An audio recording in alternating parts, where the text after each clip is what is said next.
साबिक रुकन assembly Narayankhed BRS M Bhupal Reddy की ज़ेर सदारत आज BRS दफ्तर नारायणखेड़ से BRS कायदीन व कारकुनों व BRS के दौरे हुकूमत में डबल बेडरूम घरों के लिए मंजूर शुदा गरीब मुस्तहिकीन खवातीन व मर्द हजरात के हमरा एक भारी रैली के जरिए दफ्तर सब कलेक्टर नारायणखेड़ पहुँच कर दफ्तर सब कलेक्टर नारायणखेड़ में मौजूद DAOSR अनिता और तहसीलदार नारायणखेड़ हसीना बेगम को एक मेमोरेंडम हवाले करते हुए मुतालबा किया कि बल्दिया नारायणखेड़ के आवाम के लिए मूज़े जोकुल के करीब BRS दौरे हुकूमत में 795 तामीर करदा डबल बेडरूम मकानात को BRS दौरे हुकूमत में मंजूर करदा 795 मुस्तहिकीन को हवाले किया जाए।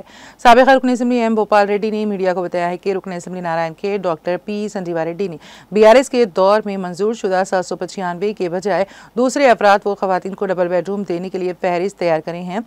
इसी वजह से रैली धरना निकाला गया और अगर BRS दौरे हुकूमत में 795 मंजूर शुदा अफराद व खवातीन को डबल बेडरूम नहीं देने की सूरत में हाई कोर्ट और सुप्रीम कोर्ट को जाकर 795 मुस्तहिकीन को डबल बेडरूम दिलाने की कोशिश की जाएगी। इस मौके पर उनके हमरा साबिका MPTC सैयद मुजम्मिल, साबिका बल्दिया चेयरमैन MA नजीब, साबिका नायब चेयरमैन परशुराम, ZPTC रविंदर नायक, साबिका को ऑप्शन मेंबर मोहम्मद नवाब खान, सदर BRS नारायणखेड़ मोहम्मद परमीश, सदर नारायणखेड़ टाउन BRS नागेश सेठ, साबिका नायब चेयरमैन मार्केट कमेटी विजय बोजी, BRS कायदीन गीता रेड्डी, मोहम्मद यूसुफ, मोहम्मद उबैद शेखर, मोहम्मद लईक के अलावा BRS कायदीन कारकुनों और BRS दौरे हुकूमत में मंजूर शुदा डबल बेडरूम मकानात के खवातीन व मर्द हजरात कसीर तादाद में शरीक थे। जागीर కాదు ఇంకో నెయ్య జాగీర్ కాదు ఇది BRS ప్రభుత్వ హయాంలో కట్టించిన 795 ఇండ్లు అవి 95% పనులని పూర్తి చేసి మీకు హ్యాండ్ ఓవర్ చేస్తామనే తరుణంలో ఎలక్షన్ కోడ్ వచ్చింది। నేను అక్టోబర్ 10 తారీఖు నాడు మీకు హ్యాండ్ ఓవర్ చేద్దామంటే అక్టోబర్ 8 తారీఖు నాడు 7 తారీఖు నాడు ఎలక్షన్ కోడ్ వచ్చింది।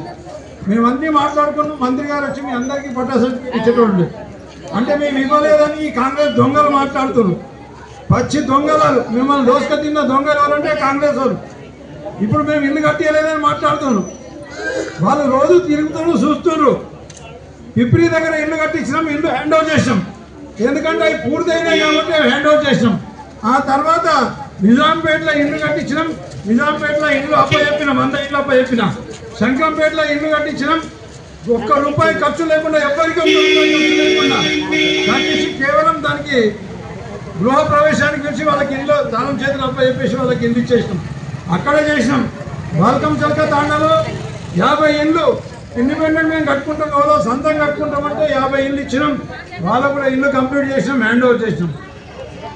మళ్ళీ ఇక్కడ 795 ఈ కాంగ్రెస్ దొంగలు ఏం చేసిండ్రు, వాళ్ళు అధికారంలో ఉన్నప్పుడు ఇదే సంజయ్ రెడ్డి గారు అప్పుడు MPP, అప్పుడు ZPTC నారాయణఖేడ్లో పేద ప్రజల రక్తం తాగిన వాళ్ళు మీ కొరకని ఇందిరమ్మ ఇల్లు మంజూరైతే ఒక్క ఇల్లాన్ని ఎవరికైనా ఇచ్చినా ఒక్కో గ్రామంలో ఈ నారాయణఖేడ్ పట్టణంలో 3200 ఇల్లు కట్టినట్టు పేదల పేర్ల మీద బిల్లులు చెప్పాలి, మీ పేర్ల మీద అప్పులు రాసి పెట్టారు ఈ కాంగ్రెస్ దొంగ నాయకులు అని చెప్పేసి మీ అందరికీ తెలియజేస్తున్నాను।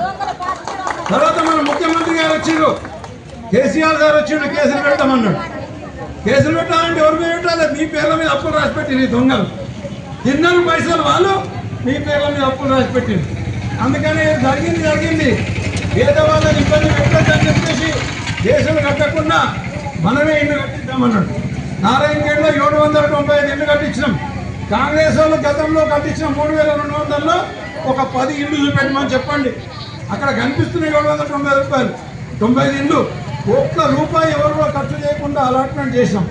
అప్పచెప్తామనుకునే తరుణంలో కోడ్ వచ్చింది, వాళ్ళంటే ఒక ఇల్లు కూడా కట్టేయలేదు। తర్వాత వాళ్ళు ఇప్పుడు ఇందిరమ్మ ఇల్లు ఇస్తున్నాం మేమేదో పొడగొడుతున్నాం అని చెప్పేసి మాట్లాడుతున్నారు, ఇక చెడ్డ భాషలు వాడొద్దని జర కంట్రోల్ చేసుకుంటాం।